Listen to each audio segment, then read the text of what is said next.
রসুল বৈশা আছেন তো জিবরিল আলাইহিস সালাম হাসতে হাসতে আসছে, বড় খুশি আজকে।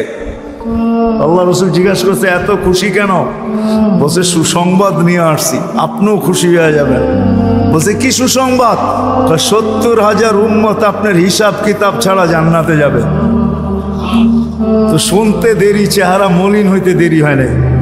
তো জিবরিল আলাইহিস সালাম বললেন এটা কি? আপনি তো খুশি হওয়ার কথা, চেহারা মলিন হলো কেন? মাত্র 70,000, আমার সাহাবী তো 1.25 লক্ষ, কিয়ামত পর্যন্ত উম্মতের কি হবে? এই জন্য চেহারা মলিন। আপনি কি নিতে রাজি না? নিতে রাজি না এই কথা বলতেছি না, কিন্তু ভাবতে হবে এটা বলতে পারি। ভাইবা দেখি নিব কি নিব না। তো পাশে ওমর রাদিয়াল্লাহু তাআলা আনহু বসা, বলছে ওমর নিব 70,000, বিনা হিসাব কিতাবে জান্নাতে যাবে। তো যেমন উস্তাদ তেমনই তো ছাত্র হয়, পীর যেমন মুরিদ তো এমনই হয়, ঠিক না? হ্যাঁ কি বলেন? সঙ্গী ভালো হলে আমিও ভালো হব, এটাই তো সত্য। নাহলে কোরআন কেন বলবে কুনু মা'আস সাদিকিন? নেককারদের সাথে চলো, তুমিও নেক হয়ে যাবা, তুমিও নেক হয়ে যাবা। ভালোর লোকে চলো, ভালো হয়ে যাবা। প্রবাদ বাক্য এটাই সত্য। সৎ সঙ্গে স্বর্গবাস, অসৎ সঙ্গে সর্বনাশ, এটাই সত্য। সৎ সঙ্গে সর্বনাশ, সৎ সঙ্গে স্বর্গবাস, অসৎ সঙ্গে সর্বনাশ। তো বলছে ওমর নিব? কয় না, 1.25 লক্ষ তো আমরাই, কিয়ামত পর্যন্ত মানুষের কি হবে? কি করব? ফেরত পাঠায় দেন, বলেন বাড়ায় নিয়ে আসতে।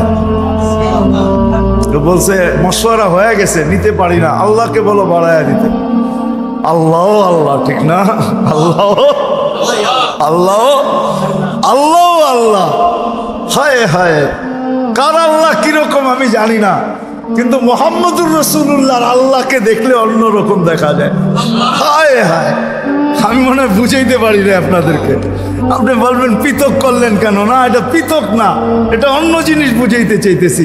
মুহাম্মদুর আম্মাজান নিজে বলছেন, আম্মাজান আয়েশা রাদিয়াল্লাহু তাআলা আনহা বলতেছেন, ইয়া রাসূলুল্লাহ, আপনার ইচ্ছায় আপনার আল্লাহ এত তাড়াতাড়ি করে কেন? বুখারীতে আছে, বুখারীতে। যারা বুখারী পড়ায় ওদেরকে জিজ্ঞেস করেন, আপনার আল্লাহ আপনার ইচ্ছায় এত তাড়াতাড়ি করে কেন? আপনার আল্লাহ আপনার ইচ্ছায় যদি আম্মাজান বলতে পারে, তাহলে আমিও বলতে পারি। কার আল্লাহ কিরকম এটা আমার বিষয় না, কিন্তু মুহাম্মদুর রাসূলুল্লাহর আল্লাহ মুহাম্মদুর রাসূলুল্লাহর সাথে অন্যরকম। সারাদিন বন্ধুর দিকে তাকায় থাকে, বন্ধু নারাজ করা যাবে না। হায় হায় হায় হায়। তো পাঠায় দিয়েছেন, জিবরিল আলাইহিস সালাম ফিরে আসছে। তো বলছে জিবরিল কি খবর? আল্লাহ বলতেছেন বাড়ানো যাবে না, আপনাকেও নারাজ করা যাবে না। বাড়ানো যাবে না আপনাকেও। আপনি বলবেন এটা আবার কি করে সম্ভব? বাড়াবে না আবার আপনাকে নারাজ করবে না, এটা সম্ভব কি করে? তা আল্লাহ পদ্ধতি দিয়া দিয়েছেন, বন্ধু বাড়ানো যাবে না, কিন্তু আপনাকেও নারাজ করা যাবে না। পদ্ধতি 70,000-এর প্রত্যেক ব্যক্তি 70,000 হাতে ধরে জান্নাতে নিয়ে যাবে। তাইলে কত যাবে হিসাব কিতাব ছাড়া জান্নাতে? কত? 490 কোটি উম্মত যাবে হিসাব কিতাব ছাড়া জান্নাতে। এই জন্যই বলতেছিলাম, প্রতিদিন ইফতারের সমাজে 70,000 আল্লাহ জাহান্নাম থেকে মুক্তি দেন। 70,000 দেন না, ওদের পিঠের ভিতরেও আরো কয়েক 70,000 এরকম লুকানো আছে, ওটি সহ কিয়ামতের দিন যাবে ইনশাআল্লাহ। মৌসুম দিছিলেন, মৌসুম দিছিলেন, যেখান থেকে প্রথমে ছিলাম আবার চলে যেতেছি। লখটা লম্বা হয়ে গেছে অনেক দূর। যে দৈনন্দিনের প্রয়োজনের জিনিস যারা বিক্রি করে, তারা জানে যে সারা বছর আমি দৌড়ায় পারবো না, ইবাদত বন্দেগী দিয়ে বাড়তে পারবো না, আমি তো সহানুভূতি দিয়েই জান্নাত লেখা। মৌসুম ছিল আমাদেরকে আকর্ষণের পাত্র বানানোর জন্য। রমজান মৌসুম, ভরা মৌসুম, ভরা মৌসুম। এক একজনরে এক এক দিক দিয়া দিছেন। আপনি মনে করেন কেমন মৌসুম, কেমন আকর্ষণের পাত্র বানানোর জন্য আল্লাহ আল্লাহর রাসূল কতটুকু নিচে চলে আসছেন। কতটুকু নিচে। যদি আপনি ভাবেন তাহলে বুঝবেন। আমার এক কাহিনী মনে উঠছে, আমি এক পাইলটকে চিনি। তো আমি কথায় কথায় ওকে জিজ্ঞেস করছিলাম যে তুমি পাইলট, এত বড় শিক্ষিত, তুমি ডাবল টেকার চালাও, বড় বড় ফ্লাইট চালাও, দূর দূর যাও, তুমি এরকম হলে কি করে? আমাকে বলতেছে মৌলানা मैंने अल्लाह को करीब से देख के हुआ, আমি আল্লাহকে কাছের থেকে দেখা তারপরে এরকম হয়েছে।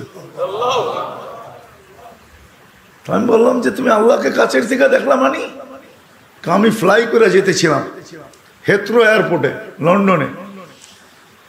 যখন আমি ইংল্যান্ডের সীমানায় ঢুকে গেছি, হেথ্রোতে আমি ল্যান্ডিং করব, সীমানায় যখন ঢুকে গেছি, তো আমি বটনে পুশ করে চেকিং করে, এর আগে চেক করে যে সবকিছু ওকে আছে কিনা। তো আমি বটন চেক করতে যেয়ে দেখি আমার চাক্কা নামবে না, কিন্তু আমার কাছে ফুয়েলও নেই যে আমি ফেরত যাব, কারণ আমি 9 ঘন্টা ফ্লাই করে আসছি, 18 ঘন্টার ফুয়েল আমার কাছে নাই। আমাকে হয়তো ক্রাশ করাইতে হবে, নাইলে নামতে হবে যে কোনো ভাবে। বলে আমি হেথ্রো টাওয়ারের সাথে যোগাযোগ করছি যে আমার এই অবস্থা, কি করবে করো, আমার কাছে ফুয়েল নেই, আমাকে হয়তো ক্রাশ হইতে হবে, নাহলে কোনো ব্যবস্থা হইতে হবে যে আমি ল্যান্ড করতে পারি। হেথ্রো এয়ারপোর্টের ভিতরে কিয়ামত হয়ে গেছে, কিয়ামত, যে এই জাহাজকে ল্যান্ড করাবে তো করাবে কি করে। তারপরেও একটা সিস্টেম থাকে, ঠিক না? কিন্তু বলে ওই সময় যখন আমি ল্যান্ড করতেছি প্রসেসিং এর মাধ্যমে, তখন আমার হঠাৎ মনে উঠছে আমি না মুসলমান। তখন আমার মনে উঠছে আমার আল্লাহ না সব পারে। বলে আমি চিৎকার দিছি ককপিটের ভিতরে, আমার আল্লাহ সব পারে বলে বটনে চাপ দিছি, গড় করে আমার চাক্কা নেমে গেছে। আমি স্বাভাবিকভাবে ল্যান্ডিং করছি, এর আগের কিয়ামতের চেয়ে বড় কিয়ামত হয়ে গেছে।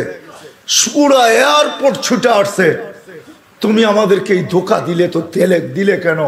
তোমার জন্য হেথ্রো এয়ারপোর্টের মতো হাজারো ফ্লাইটকে আমরা বাতিল করছি, ডাইনে বামে পাঠায়া দিছি যে অঘটন থেকে বাঁচার জন্য। তুমি তো স্বাভাবিকভাবে ল্যান্ডিং করলে। তাই আমি বললাম যে চেক করো, তারপরে কথা বলো। তো ওরা যখন চেক করছে, চেক করার পরে দেখছে এই চাক্কা নামলো তো নামলো করে, তোর সব সিস্টেম তো ফেল, এটা কি করে নামলো? বলে আমি দ্বিতীয়বার দরজার ভিতরে দাঁড়ায় চিৎকার দিছি আমার রব সব পারে। তখন আমি এয়ারলাইন্সের মালিককে, এয়ারলাইন্স চালাদেরকে চাবি বুঝাইয়া দিছি, লও তোমাদের চাবি, 4 মাস পরে চাবি আমি হাতে নিব, যদি দেও, এর আগে নিব না। আমি এইখান থেকে চললাম, কেননা আমি মালিককে কাছের থেকে দেখা ফেলছি। সত্য এটাই, আমি আপনাদেরকে এই সন্ধানে দিতেছি, সত্য এটাই। এই জন্য আমিও দেখা বলতেছি যে এই দেশের মাটির সাথে, মানুষের সাথে আল্লাহর ভালোবাসা আছে। কেননা এই দেশে একটা পরিবেশ আছে যেটা দ্বারা মানুষ হবে। এত মসজিদ দুনিয়ার কোথাও নাই, এত মাদ্রাসা মক্তব দুনিয়ার কোনো দেশে নাই, এত হক্কানি আলেম দুনিয়ার কোনো দেশে নাই, এত আল্লাহওয়ালা গলি গলি দুনিয়ার কোনো দেশে নাই। জুড়বো তো? যুবকরা কি বলে? আমি কি বুঝাইতে পারলাম? হ্যাঁ, মানুষ বানায় নিয়ে যাও ইনশাআল্লাহ। মনের স্বাদ আল্লাহ জান্নাতে মিটাবে। আমাদের মালিক শুধু মনের স্বাদ মিটাবে না, বরং আমরা যতটুকু স্বাদ রাখবো এর চেয়ে 10 গুণ বেশি স্বাদ আল্লাহ আমাদের মিটায় দিবে। আমাদের মালিক বড় মালিক, আমাদের আল্লাহ বড় আল্লাহ। হ্যাঁ, আমাদের মালিক বহুত বড়, যেটার বর্ণনা দিয়ে শেষ করা যাবে না। কত বড় আমাদের মালিক, সব রাখা আছে।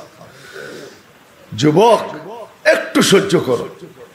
হ্যাঁ, দুর্গন্ধময় জায়গা দিয়া যাইতে কারো কাছে রুমাল না থাকলে যেরকম নাক চাইপা ধরে আর দ্রুত পার হয়, ঠিক এই ছোট জীবনটাকে এইভাবে পার করো।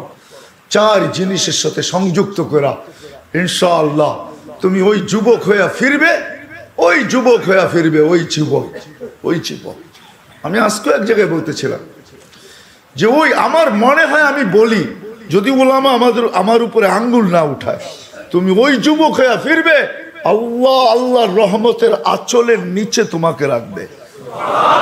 যেরকম মা সন্তানকে আঁচলের নিচে রাখে, আল্লাহ তার রহমতের আঁচলের নিচে তোমাকে রাখবে।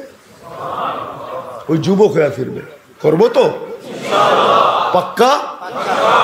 সবাই কি করব? মসজিদে সময় দিব,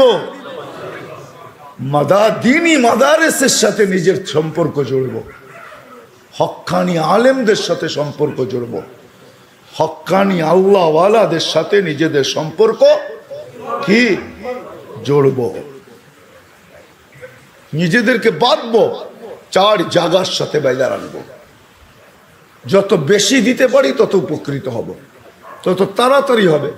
কিছু মেশিন আছে, কিছু সিস্টেম আছে, হ্যাঁ কিছু সিস্টেম আছে তাড়াতাড়ি হয়, কিছু সিস্টেম আছে স্লোলি হয়, ঠিক না? আস্তে আস্তে হয়, সময় লাগে। আবার কিছু আছে কি খুব দ্রুত হয়।